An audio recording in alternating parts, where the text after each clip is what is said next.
जय हिंद साथियों।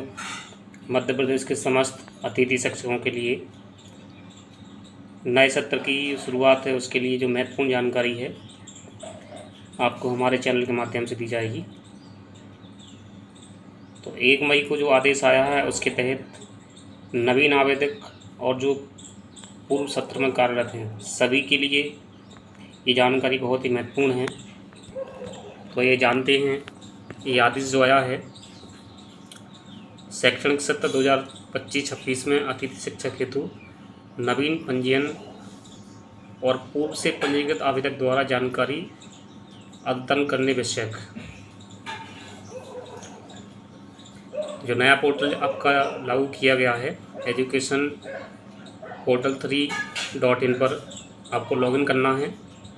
अभी तो वर्तमान में ये इस पर अपडेशन कार्य चल रहा है, चालू नहीं किया गया है। स्पष्ट रूप से हम आपको बता देते हैं कि क्या क्या करना होगा।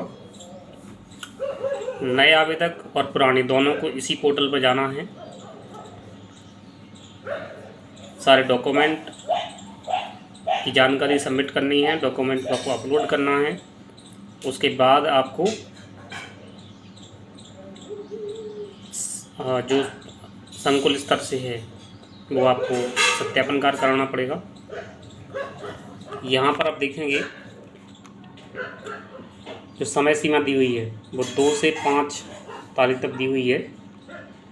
देखिए यहाँ पर आपको जो दिया हुआ है नवीन आवेदक जो पूर्व से पंजीकृत नहीं है तो पोर्टल पर अपना पंजीयन कर अपनी शैक्षणिक और व्यावसायिक योग्यता के दस्तावेज अपलोड कर प्रविष्टि कर अपनी प्रोफाइल लॉक कर सत्यापन कराएंगे।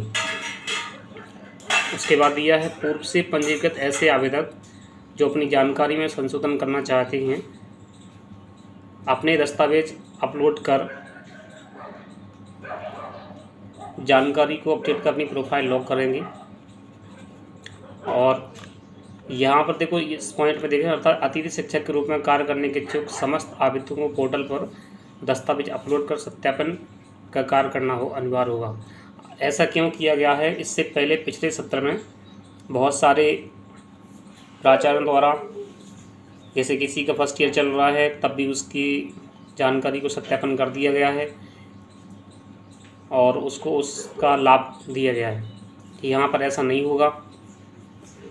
आपके पास यदि संपूर्ण योग्यता है, डिग्री आपके पास पूर्व से है तो ही आप कर पाएंगे, अदरवाइज आप इस सत्र में अतिथि के रूप में कार्य नहीं कर पाएंगे। पिछले सत्र में जो कार्यरत थे उनको भी डॉक्यूमेंट अपलोड कराना होगा। भले ही आप कार्यरत थे तब भी आपको डॉक्यूमेंट अपलोड करना होगा। यहाँ पर देखेंगे पंजीयन में दर्ज की जो सत्यापन है वो 3 से 13 तक है और पूर्व से पंजीकृत आवेदक में दर्ज मोबाइल नंबर यदि बंद हो गया है तो उसे आप चेंज कराना चाहते हैं तो BO या DO से करा सकते हैं। उसके समय सीमा है 2 तारीख से 12 के बीच में है। कुछ समय जो निर्देश हैं 3.0 पर पूरी जानकारी अपलोड है, आप इसको पढ़ लेंगे क्योंकि वीडियो काफ़ी लंबा हो जाएगा। जो महत्वपूर्ण जानकारी है वो आपको हम बता देते हैं। इस पोर्टल पे आपको जाना होगा। यदि आपका मोबाइल बंद हो चुका है तो उसको आप चेंज करा लेंगे।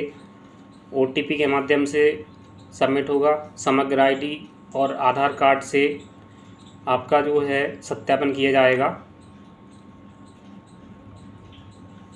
यहाँ पर देखेंगे नवीन आवेदक अपनी प्रोफाइल में शैक्षणिक व्यावसायिक योग्यता और जो पात्रता परीक्षा है उसकी जानकारी भी आपको अपलोड करनी होगी और सारे डॉक्यूमेंट को आपको अपलोड भी करना होगा।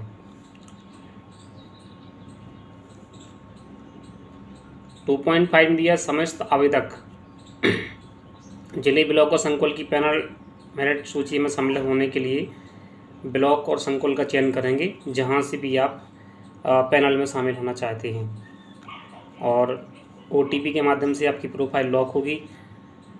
महत्वपूर्ण बात यह है यहाँ पर कि आप कहीं भी जाइए, जो भी कंप्यूटर ऑपरेटर है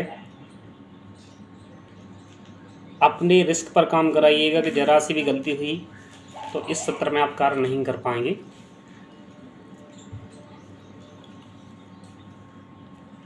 बाकी कोई नई जानकारी नहीं है।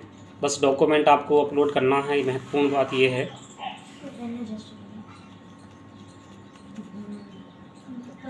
फोर पॉइंट 1 में दिया है कि पूर्व से पंजीकृत आवेदकों के मोबाइल नंबर बंद हो जाने की स्थिति में जिला विकासखंड शिक्षा अधिकारी अपने लॉगिन आईडी से परिवर्तित कर सकेंगे। तो ये भी यहाँ भाई आप देखेंगे तो ये पैसे कमाने वाली बात हो गई है। बहुत सारे जो बाबू लोग हैं वो यहाँ पर भी अपना हाथ मारेंगे, ये निश्चित तौर पर पूर्व से तय है। इस प्रकार का पोर्टल है, आप देखेंगे 3.0 पर क्लिक करेंगे और यहाँ पर आप ये देखेंगे, इसमें ये राइट हैंड पर ऊपर क्लिक करेंगे। क्लिक करने के बाद अगले जो स्थिति आएगी, यहाँ पर 2 पॉइंट मिलेंगे। अभी ये चूँकि सर्वर अपलोडिंग चल रहा है, अभी काम नहीं शुरू हुआ इस पर, तो यदि नए हैं तो ये इस पर क्लिक करना पड़ेगा और पुराने हैं तो इस पर क्लिक करना पड़ेगा। यहाँ पर ये सारी जानकारी दी हुई है। यहाँ पर नवीन के लिए इस पहले वाले पर और पुराने वालों के लिए एग्जिस्टिंग पर क्लिक करना पड़ेगा। जैसे आप पुराना मोबाइल नंबर डालेंगे आपका डाटा खुल जाएगा। बस केवल आपको चेक करना पड़ेगा और डॉक्यूमेंट अपलोड करना होगा। ये सारी जानकारी दी हुई है। समग्र सत्यापन के उपरांत आवेदक की नवीन यूजर आईडी और पासवर्ड जनरेट होगा। मतलब अभी तक आपका जो मोबाइल नंबर था, अब आपको एक नवीन यूजर आईडी मिलेगी और पासवर्ड मिलेगा यहाँ से। उसके बाद जैसे आपको नवीन यूजर आईडी पासवर्ड मिलेगा, फिर आपको यहाँ पर लॉगिन करना पड़ेगा। लॉगिन करने के बाद यूजर डैशबोर्ड प्रदर्शित होगा। आवेदन की प्रक्रिया के लिए गेस्ट फैकल्टी मैनेजमेंट पर क्लिक करें। यहाँ पर आपको ये शो हो जाएगा और इसी प्रकार आप आगे बढ़ते जाएंगे, आपका डेटा सेव होता जाएगा।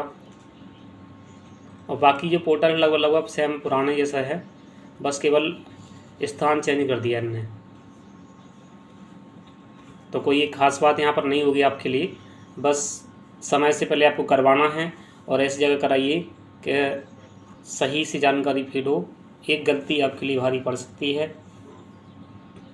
और चंदेरी के आसपास जो भी हमारे अतिथि शिक्षक साथी हैं, यदि आप हमसे कार्य करना चाहते हैं तो आप हमारे चैनल पर संपर्क करें।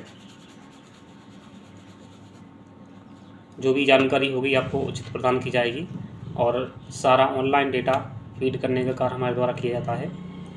जानकारी अच्छी लगी हो तो इस वीडियो को शेयर करें। धन्यवाद।